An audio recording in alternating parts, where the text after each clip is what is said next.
Okay, so I'm hoping this is going to be easy enough to see, but here's what we're fixing to do here. Is I got from Mechman, new diode plug. Looks like this for the Mechman Alternator. It's real nice. It's got a nice rubber seal on the plug. Nice fastener, little clip on the end of it. You got your wire to run back to your 12 volt constant feed or your ignition source, and this is going to be for the power stud on the alternator. So I already have a diode plug on there now, which kicked me up to 15.2 volts. This one's going to give me another half a volt, get me up, well, actually a full volt over what the alternator was built at, but a half a volt more than what I'm currently charging at. So this should get me up to about 15.6 to 15.8, right in there, maybe 15.7 right on the button, okay, right around there. So here's how I'm going to do that. First thing I'm going to do is I'm going to take my wire strippers. These are the kind I like to use because they work really well. They'll grab the end of the wire right down here, pinch it, splice it right off for me. Basically all I'm going to do is I'm just going to give myself a little bit more wire on the end of there, so when I solder that together it fits real nice. So I'm just going to put the wire in there, 1, 2, 3, bam, clip it like that, strips the end of the wire right off. Right there's the piece that came off. Now you can see I got some more wire there. Just going to twist that around so there's no frayed ends. Get it on there. Bam, bam. Okay, so the other end for the charging stud, notice it already has the ring terminal already on it. It's already soldered. It's already heat shrink from Mechman. They do all the fun stuff for us already. They give us a nice plug. It's got a nice clip on it. It's got a little rubber boot to keep the elements out, any moisture, okay? So, next thing you need, very skinny flathead screwdriver, because I got to go down in here. You can see right where my finger is down there. Let's see if I can zoom in a little bit for you. The other plug, there we go, now it's zooming. The other plug is right there where I'm pointing at. See the rubber boot? Yellow wire, blue wire. I'm going to take the screwdriver. The plug is in there this way on the back side of the alternator. So all I'm going to do is I'm going to take my flathead screwdriver on an existing plug, and I'm just going to put a little bit of pressure because I can't get my fat fingers inside where it's buried. This alternator is very tight. This is my secondary alternator, so I got more room on the factory side, but that's charging the truck. I'm just going to put a little pressure on that plug down there to raise the clip. Then I'm going to pull out on it, and it should pop right out. If that works right, you should hear me get this thing out real quick. I know you can't see it 100% down in there, but I'm just trying to give you guys the gist. Prying on it. There we go. Came right out. So there's the plug. Now it's still tied into the stud on the alternator. So the next thing I'm going to do, sorry about that, and I can't see super well, is I'm going to get in there to the stud right there, and I'm going to go ahead and take that off. I've got it on top. The ring terminal's mounted on top of my other connections for the positive side of my battery bank. Oh boy, my tripod's taking a dump on me here. Let's try that, and I'm going to zoom you back out. Sorry guys, I'm not a pro with this camera here, doing the best I can. All I'm trying to do is give you kind of a gist of how to do this. Your alternator may be a little bit different than mine. Matter of fact, unless you got a Dirtymax with a dual alternator setup, which I added on here myself, yours is going to be somewhat different, but it may look the same, just configured a little bit different in your vehicle. Next thing I want to show you is be very mindful, okay? This is a 1/2 inch socket, right? 1/2 inch socket. Notice I'm using 1/4 inch drive, right? Why am I using a 1/4 inch drive? because you don't want to get in there like a maniac and break that stud off. Otherwise, you're going to be calling Mechman because you got some issues on your hands. Your alternator is going to be... So I'm using a 1/4 inch socket, 1/4 inch ratchet, because I'm not planning to torque on that sucker too hard in either direction. So put the 1/2 inch stud or 1/2 inch socket on the stud. You don't have to make it too tight. It's already loose. That thing's been on there for 6 months vibrating in the truck, and it hasn't come loose until I put the ratchet on it just now. So you don't really have to worry about it coming off. You don't need to torque on it like a monster. Now, hopefully you can see, there's the stud exposed. There's the ring terminal on the blue wire, and just like that, there it is. Now, I'm gonna take it, I'm gonna feed this wire back underneath some of my, oh, hold on a second, I got another zip tie right here I gotta cut off. I'm sorry. I zip tied that here so I didn't have any issues, because I'm anal like that. I don't like wires flopping around. You got moving parts under this engine, especially the V-belt and everything underneath here, plus vibration when you're driving. Do a nice job and secure your wiring, and you won't have to come back and redo it for stupid reasons. Okay, so basically here is the whole plug now, right? I'm just going to cut this yellow wire off right here, and then I'm going to heat shrink the new one right onto that, because I already put this diode in there one time. I don't really need to mess with it too much. It's already got some Tech Flex on it. If I can get this wire out of here. There we go. So I'm just going to clip that wire off right there real fast. Nothing's hot, so we won't have any issue when I clip this off in the truck. I'm going to leave myself a little bit of wire left on there. That way, if I need to go back down.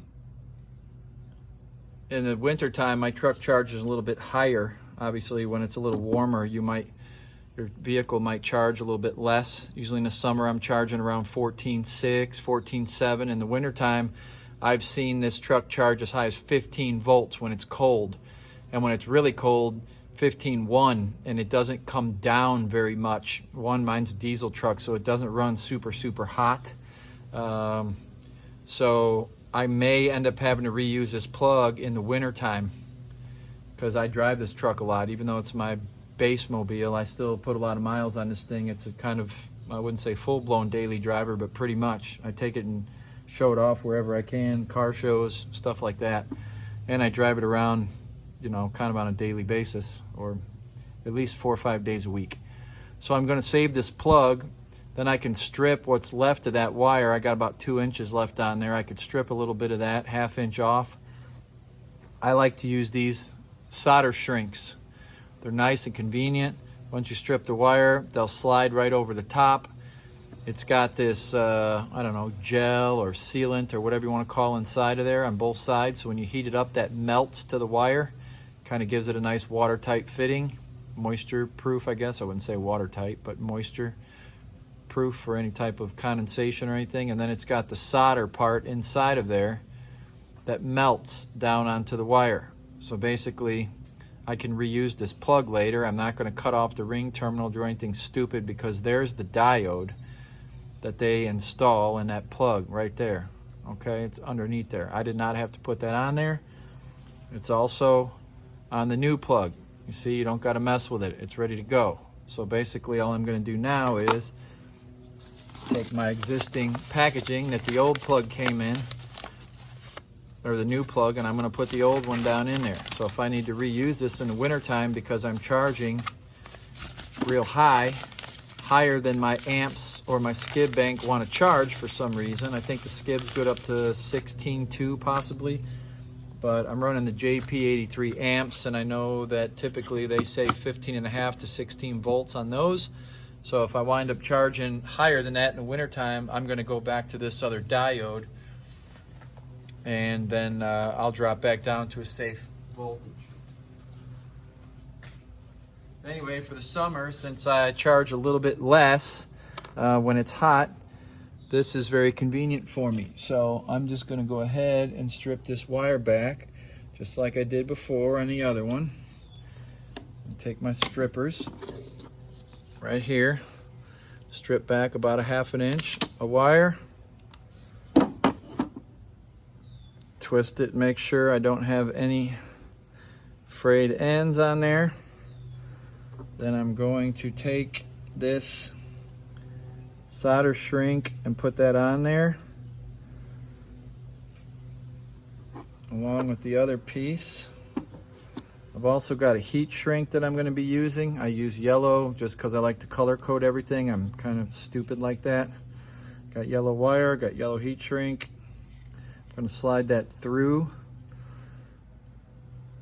Then I'm going to put the wire through there with the other piece, and I'm going to heat that up real quick. Actually, I'll tell you what I'm going to do before I do that is I'm going to cut some of this heat shrink down.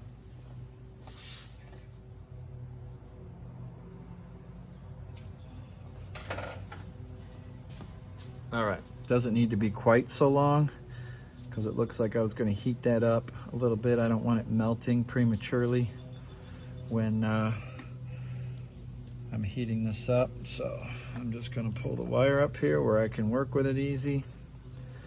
Set that solder shrink on there. In fact, let me see here.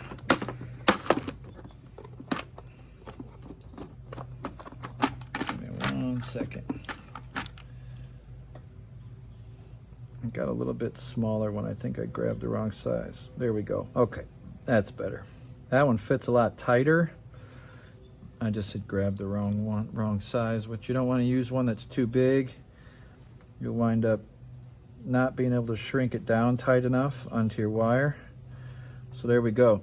That's 18 to 22 gauge heat shrink, solder shrink, whatever you want to call it. The one I grabbed by mistake was a 14 to 16 is what this one says. And the ones I buy, they've got the little, I know that's really hard to see, but right on there, maybe you can see it. It shows what size it is. I know it's hard to see on that camera, but anyways, I got the right one on there now. I'm gonna grab my heat gun and just very quickly, I'm just gonna heat that up real fast. I can already see it starting to melt down in there.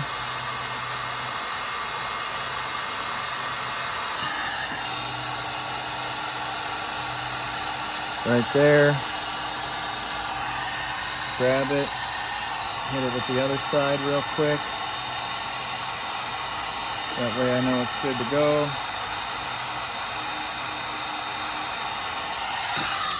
Bam.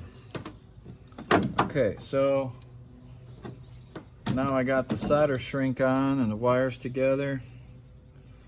That thing shrunk down.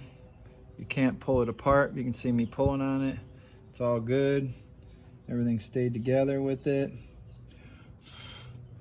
All my wires are all together. Everything looks good.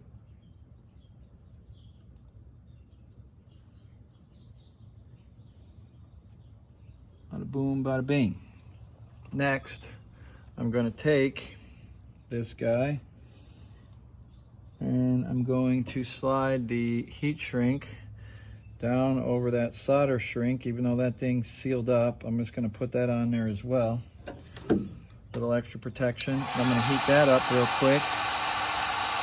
You can start to see that shrinking up on that fitting I put on there.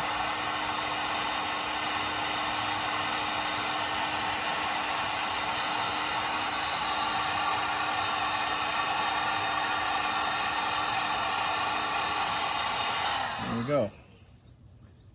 Usually just give it a second or two before I monkey around with it too much. Just make sure it cools down a second.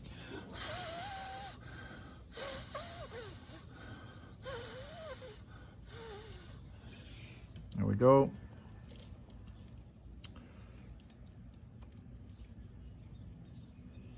Okay, now what I'm going to do is I'm just going to tuck this guy back down inside of here. And I'm going to put the ring terminal back on real quick.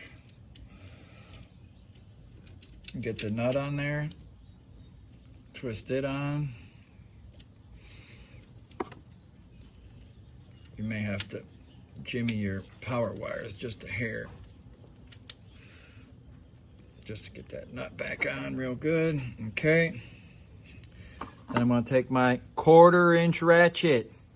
Don't grab a 1/2-inch ratchet and a breaker bar and try to get all crazy with this thing. I'm going to say that a few times because I know there's some guys out there that might do that. These studs, man, they're not, I'm not going to say they're brittle and cheap, so don't take that the wrong way. They're not made for you to be using no big old torque monster wrench with it, right?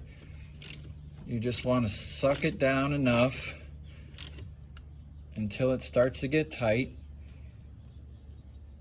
And as soon as you feel it snug up, just maybe give it another 1/2 turn. And how I check if I'm confident I got it tight enough is I'll grab the fitting and kind of shake it back and forth, and I got nothing going on with it, right? I'll also grab my 2 battery cables, and they're not moving at all, okay? Everything seems, looks like maybe I can cinch it just a hair more. I'm gonna give it just a little tiny bit more on there, just to make sure. The back one moved just a smidge.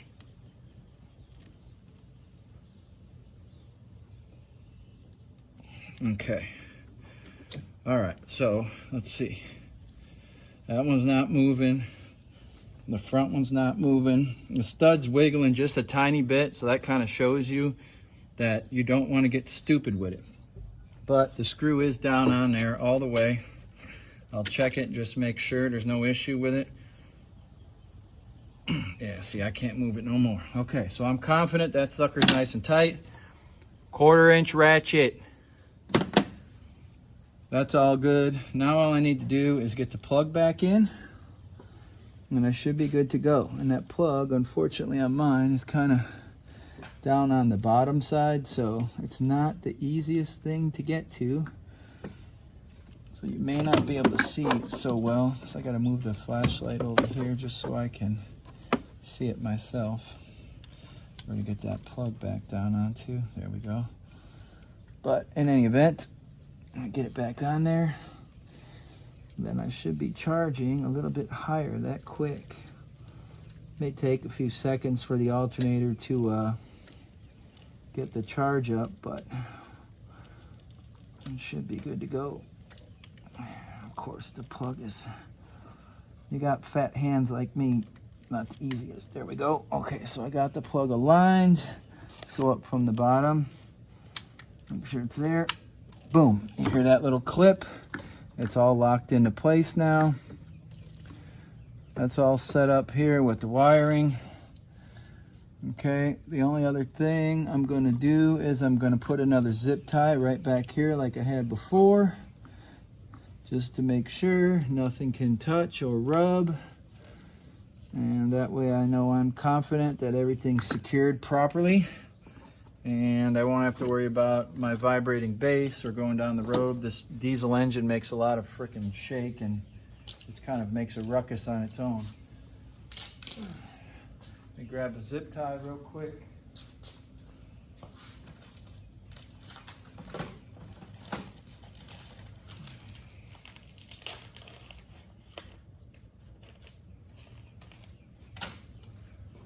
Okay, so I'm just going to take this zip tie, put it right down around here.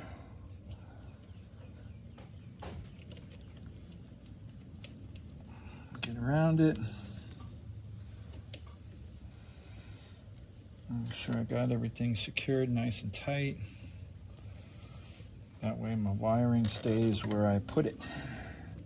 And I don't have to worry about any issues later down the line.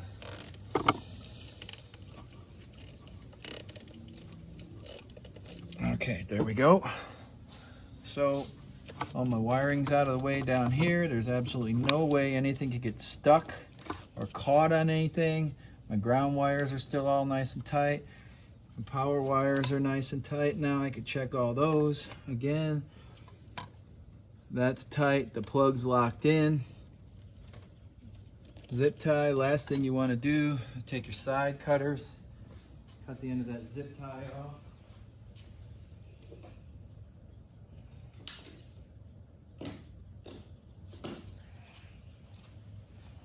I use these side cutters right here. That way they cut it clean. I can get it flush.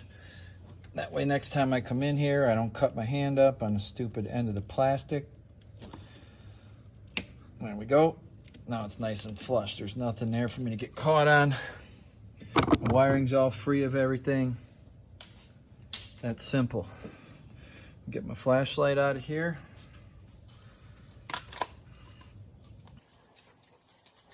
All right, guys, so that's pretty much how I do the alternator setup. I'm going to be doing that again pretty soon on the Yukon. Maybe I'll make another video for that since the alternators are different. The mounting setup's a little different.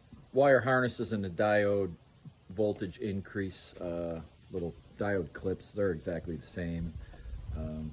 But anyways, just hopefully that'll help somebody out if anyone gets into that issue where they need to adjust their voltage and they got a Mechman alternator. You can order those plugs.